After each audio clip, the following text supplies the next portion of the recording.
என்னுடைய பேர் ஷானவாஸ்.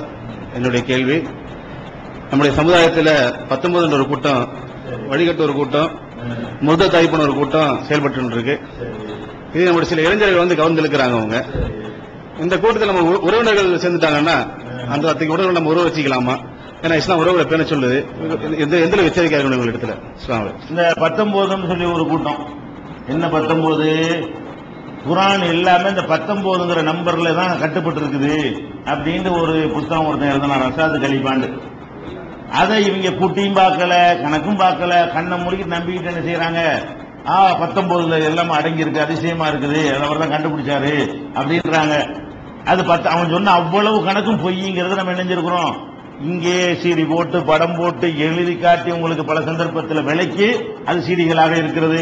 இந்த 19 வரலன்னு சொல்லி போர்டை போட்டு காட்டி விவாதம் பண்ணி இதை கூட்டி 19 காட்டுன்னு சொல்லி திருன்னு முழிக்கிற காட்சி எல்லாம் கூட அந்த விவாத சீடியில நீங்க பார்த்திருப்பீங்க. அவ்வளவு பொய்யின் மீது உருவாக்கப்பட்டதான் இது 19ங்கிறது.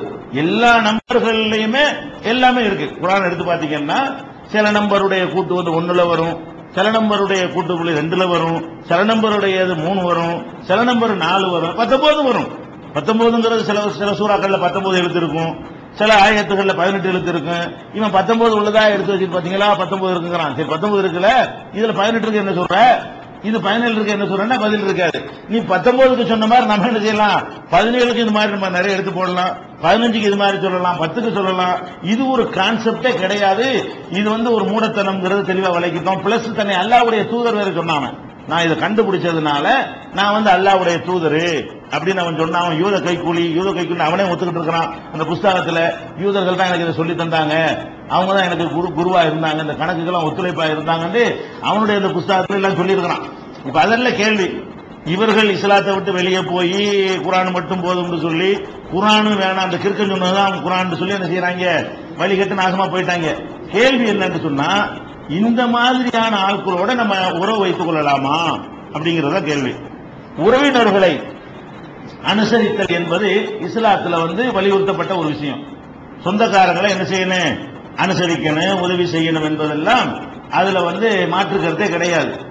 அதே நேரத்தில் வந்து தீனுக்கு எதிரான, அதாவது அவன் இஸ்லாத்துல இல்லாம ஒருத்தன் இருப்பான், அவனுக்கு உதவி செய்யறதுங்கிற வேற, இஸ்லாத்துல இல்லாம இஸ்லாத்தை எதிர்க்கிறான அவனுக்கு உதவி செய்யறதுங்கிறது வேற. ரெண்டா பிரிக்கணும் நீங்க. இஸ்லாத்துல ஒருத்தன் இல்ல, நம்ம ஒரு மனிதன் இஸ்லாத்துக்கு வந்தான், தகப்பனாக இஸ்லாத்துக்கு வரல, நான் இவன் இஸ்லாத்துக்கு போறேன், இவன் எந்த இடைஞ்சலும் பண்ணல, இவன் அடிக்க ஆள் அனுப்பல, இவன் கொல்ல புலான்னு பண்ணல. அப்படிப்பட்ட ஒரு தகப்பனாரா இருந்தா மகன் என்ன செய்யணும், தகப்பனை கவனிக்கணும்.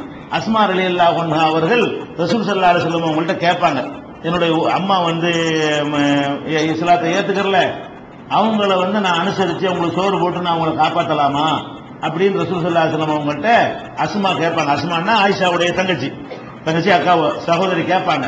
அப்ப ரசூல் ஸல்லல்லாஹு அலைஹி செய்வாங்க, சிலி உண்மைக்கு உன்னுடைய தாயாரை அனுசரிச்சு நடந்துக்க அப்படின்னு ரசூலுல்லாஹ் சொல்றாங்க. இந்த மாதிரி வந்து அவங்க ஒரு கொள்கையில தவறா புரிஞ்சு கொள்ளாம இருந்து அதன்படி இருந்தால் நம்ம வந்து வேற சரியான கொள்கையில் இருந்தா கவனிக்கிறது, சோறு போறலாம் தப்பு இல்லை.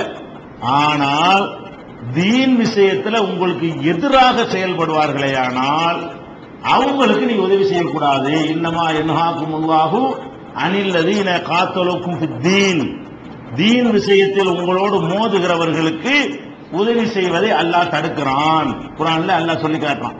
தீனுல மார்க்கத்துல மோதி தவறான கொள்கைக்கு மக்களை வழிகெடுத்து அதை கொள்கை தலைமை தாங்கி நடத்தி கொண்டிருப்பார்களே ஆனால் அவங்க தப்பான கொள்கையில் இருக்கிறாங்கன்னு மட்டும் பார்க்க கூடாது, வழி கெடுத்துக்கிட்டு இருக்காங்கன்னு பார்க்கணும். அதாவது இப்ப புரிந்து கொள்வதாக இருந்தால், நமக்குள்ள புரிந்து கொள்வதாக இருந்தால், இப்ப நம்ம நாட்டில் இப்ப ராமகோபாலன் இருக்காரு, வீரமணி இருக்காரு, 2 பேரும் ஒன்னா. வீரமணி இஸ்லாத்துல இல்ல, ராமகோபாலன் இஸ்லாத்துல இல்ல, 2 பேரும் ஒன்னா. ஒரு ஆள் இஸ்லாத்துல இல்ல, அவ்வளவுதான். ஒரு ஆள் இஸ்லாத்தை எதுக்குறார், இல்ல பிளஸ் எதுக்குறார், 2 வித்தியாசம் வழங்குதா? அப்ப அந்த மாதிரியான அடிப்படையில் நீங்க என்ன செய்யணும், சொந்தக்காரங்களை பிரிச்சு பார்க்கணும். அவர் பாட்டுக்கு அவர் வேலை இருக்கார், நம்ம வேலை இருக்கோண்டு இருந்தாங்கன்னா அவங்களை அனுசரிக்கலாம்.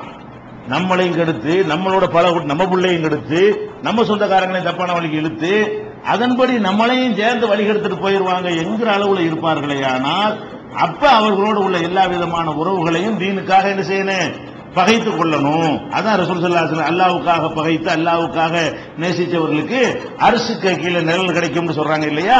அது சொந்தக்காரங்களை பகைச்சாங்கன்னு வராது. இதை வித்தியாசப்படுத்தி புரிஞ்சுக்கணும்.